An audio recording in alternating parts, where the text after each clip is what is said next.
One thing that scared me with Eurorack when I first started, and to be honest it continues to scare me now, is when I have to plug in new modules for the first time. Because things can go Pete's on pretty quickly. I have made a few mistakes, so off the back of that I put myself together a bit of a 5-step sort of quick check guide that I do every time, so I thought I'd share it with you. But it's a bit tough because I do get asked a lot about plugging in new modules, and I do want to share what I do, and like I say, it's always worked for me. If you get it wrong though, you're talking smoke, boom, buy expensive modules. That's your fault, not mine. You'll be fine, don't worry about it. Just follow some of these steps and you should be alright. So tip number 1 then is to find minus 12 volts on everything. So you've got 3 main components on you. You've got your ribbon cable, you've got your module, and then you've got your case, haven't you? So your systems will go from positive 12 to minus 12 volts as a rule. That's important because you can use positive and negative voltages to affect your modular.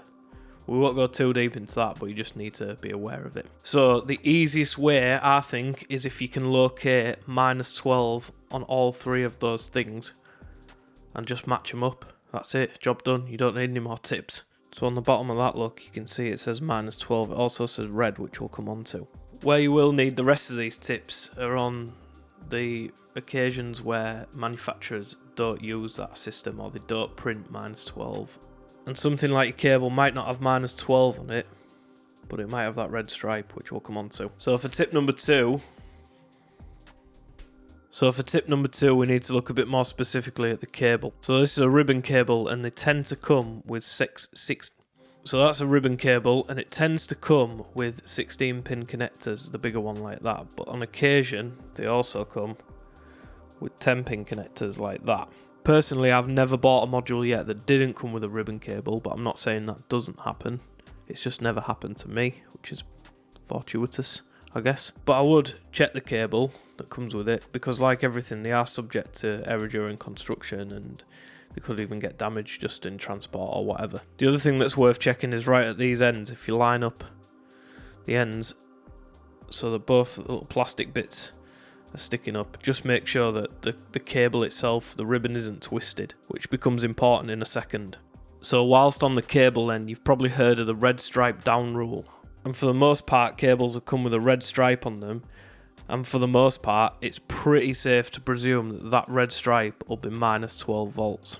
But obviously check your manuals, because it might not be. I think where it comes from is what you'll find on Dope4 modules. They don't have any indication of minus 12 volts. They don't have anything in the manual that suggests which way the ribbon cable goes. But I believe they invented the Eurorack format as it is today. And so they always had the rule that the red stripe goes down, and that's your minus 12 volts. I think when you invent something, you can do what the fuck you want, can't you? But I think people do blow up a lot of Dope4 units because I think they just think, I'll just take a wild guess at it. That tends to be where the red stripe down rule comes from. It's pretty reliable, but just like with all these tips, I think if you just use them all together, I think that they'll just work a lot better. That rhymed, unintentional. Right, let's talk about the modules next. So a lot of the modules I've bought have come with the ribbon cable already plugged in at the module end, which is really, really good. Stuff like this fracture that I've just got by WMD, that didn't come with the ribbon cable plugged in. So this is where we've got to use some of these strategies we just spoke about to get the ribbon cable right at this end. On this particular module, it's quite good because it combines the first 2 things we've just spoke about. On the module at the bottom, it says minus 12 and it also says red. So that indicates that you're going to put the minus 12 volts to the minus 12 volts, and it's going to be where the red stripe is. So I just love it when things work out really well like that. I've just literally opened this box and it's just worked out beautifully on it. So also, there's only 10 pins on that, and there's only one 10-pin end on this and one 16-pin end. So we know that the 10-pin end goes on the module. The red stripe is the minus 12. We'll just plug that in. Oh yeah.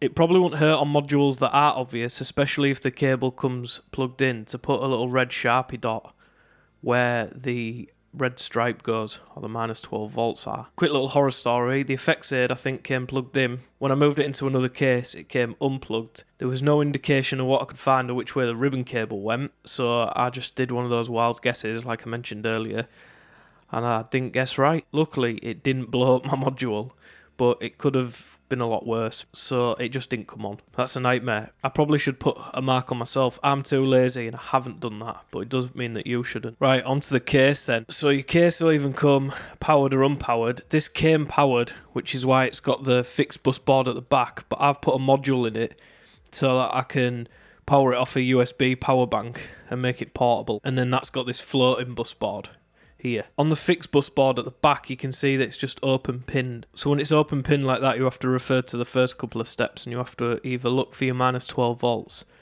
or look for your red stripe and potentially refer to your manual where necessary. If, like on this bus board, it comes with these shrouded headers, then it's a little bit easier. Like you can see, it's got that little slot there. So all you would do is you would take this little nipple on this bit there and you would put it into that slot. I just said nipple to be immature there, but I actually think that that's maybe what it's called. Maybe that's just wishful thinking. But yeah, you put that little bit into the slot and you can't go wrong with that. You'll always get that right. When you're selecting your case, if you can get one that has shrouded headers, that's half the battle. Bit of a bonus tip then when it comes to the case. The other thing you want to do is check that your case has enough power to support the modules you're putting into it. And again, speaking from experience, because I've got that wrong before, luckily again it didn't damage my modules, or not that I know of.